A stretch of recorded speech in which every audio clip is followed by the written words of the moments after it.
हरे कृष्णा। तो जैसा कि आप लोग जानते हैं कि सनातन धर्म में व्रतों की महिमा अपरंपार है।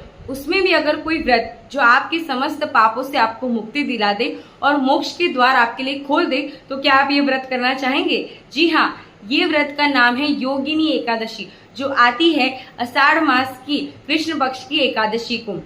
ब्रह्म वैवर्त पुराण में बताया गया है कि एक बार महाराज युधिष्ठिर भगवान श्री कृष्ण से इस एकादशी के बारे में पूछते हैं, तो भगवान श्री कृष्ण बताते हैं कि हे राजाओं में श्रेष्ठ, ये जो एकादशी है, जो आषाढ़ मास की कृष्ण पक्ष को आने वाली एकादशी है, ये इसका नाम है योगिनी एकादशी। एकादशी कोई सामान्य व्रत नहीं है। अगर कोई व्यक्ति निरंतर उपवास करता है और भगवान का नाम जप करता रहता है, तो उसके रोम रोम में भगवान स्वयं प्रकाशित होने लगते हैं। अगर कोई व्यक्ति एकादशी करता है तो उसके आत्मा, तन, मन सबकी शुद्धि हो जाती है और जन्म जन्मांतर के उसके जितने भी पाप होते हैं वो नष्ट हो जाते हैं और उसके लिए वैकुंठ के द्वार खुल जाते हैं। इस एकादशी के लिए बहुत ही सुंदर कथा है। एक बार अलकापुरी नामक एक नगरी थी, जिसके वहां पे कुबेर देवता स्वयं शासन किया करते थे। कुबेर देवता भगवान शिव के भक्त थे। उनके वहां पे एक माली हुआ करता था जिसका नाम था हेम माली। हेम माली बहुत ही सुंदर और बलवान था। साथ ही में उसको एक वरदान प्राप्त था कि वो खुद मानसरोवर जाके शिव पुष्प लाकर कुबेर देवता को देता था, ताकि वो भगवान शिव की सेवा में उसको अर्पित कर सके।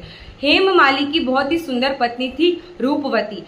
रूपवती अनुपम सौंदर्य की धनी थी।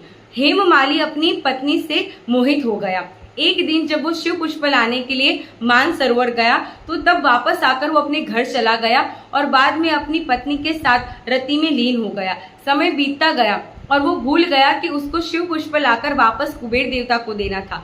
कुबेर देवता को जब ये पता चला तो वो अत्यंत क्रोधित हो गए और क्रोध में आकर उन्होंने उसको श्राप दे दिया कि तुम्हारा जो सुंदर शरीर है अब वो कुष्ठ रोगों से पीड़ित होगा और तुम नर्क की भांति अपना जीवन व्यतीत करोगे, क्योंकि तुम अपने कर्तव्य को भूलकर अपनी वासनाओं में लीन हो गए थे।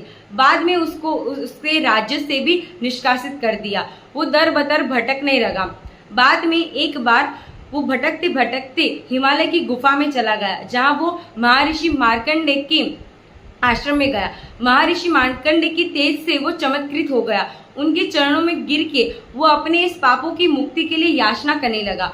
तो महर्षि मार्कंडेय ने बहुत ही सरलता से और करुणा के साथ उसे बताया कि सनातन धर्म में ऐसा कोई भी व्रत नहीं है जिसकी वजह से तुम अपने पापों से मुक्ति नहीं पा सकते, और तुम्हारा जो पाप है उसकी मुक्ति के लिए तुम्हें योगिनी एकादशी का पालन करना चाहिए। तो बाद में हेम माली ने योगिनी एकादशी का बहुत अच्छी तरीके से पालन किया और द्वादशी के दिन जब उसने अपने व्रत का पारण किया तो जैसे कि चमत्कार हो गया। उसका सड़ा गला शरीर बहुत ही सुंदर और तेजस्वी रूप में आ गया और बाद में उसकी आत्मा को भी गति प्राप्त हुई, परम गति प्राप्त हुई इसके साथ साथ। तो जैसा कि आप जानते हैं कि अगर कोई भी व्यक्ति एकादशी करता है तो उसको 36,000 ब्राह्मणों को भोजन दिलाने जितना पुण्य उसको प्राप्त होता है। और अगर हम ये एकादशी करते हैं तो हमारे जितने भी पाप कर्म है वो तो नष्ट हो ही जाते हैं, साथ ही साथ हमारे मन, कर्म, वचन की भी शुद्धि हो जाती है। तो हम ये आशा करते हैं कि आप सभी लोग ये एकादशी का पारण करेंगे ताकि आपके जितने भी पाप कर्म हैं वो नष्ट हो जाए।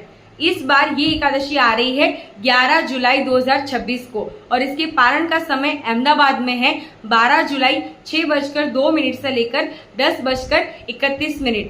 तो हम प्रार्थना करते हैं कि आप सभी लोग ये एकादशी का बहुत अच्छे से पारण करेंगे और आपको ये एकादशी की हार्दिक शुभकामनाएं। हरे कृष्णा।